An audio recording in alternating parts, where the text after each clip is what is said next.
Okay, so myth number two, let's go into the next kind of common misconception that formula feeding leads to obesity. So there's this persistent myth that links formula feeding to obesity in infants. Could you shed some light on the relationship between infant formula and obesity and like what's the literature saying? Yes. Oh, I love this myth.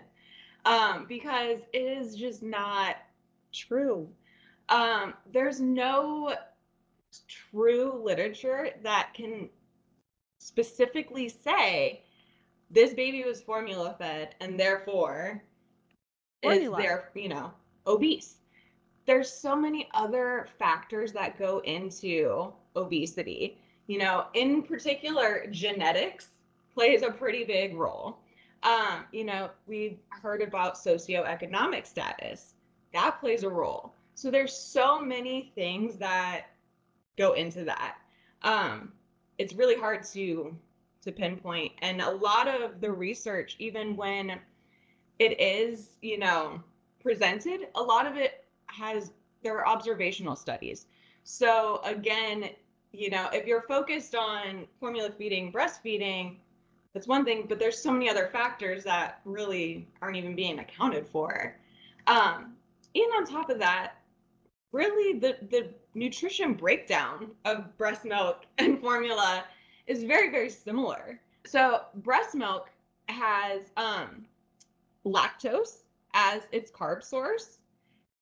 Formula has lactose as its carb source.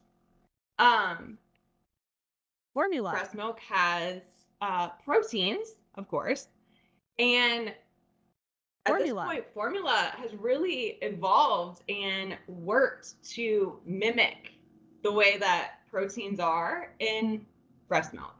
So again, the nutrient breakdowns themselves are very similar in a lot of ways.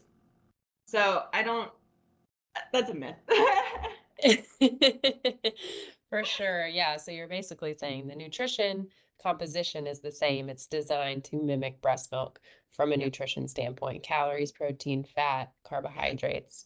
Additionally, it's impossible to correlate one aspect of infancy to the leading cause of obesity when there's multitude of factors associated with that. So thanks for clearing that up. Yeah, there's a lot of fear around that kind of thing, and so it's nice to know that there's not a direct correlation or it's not like a leading cause.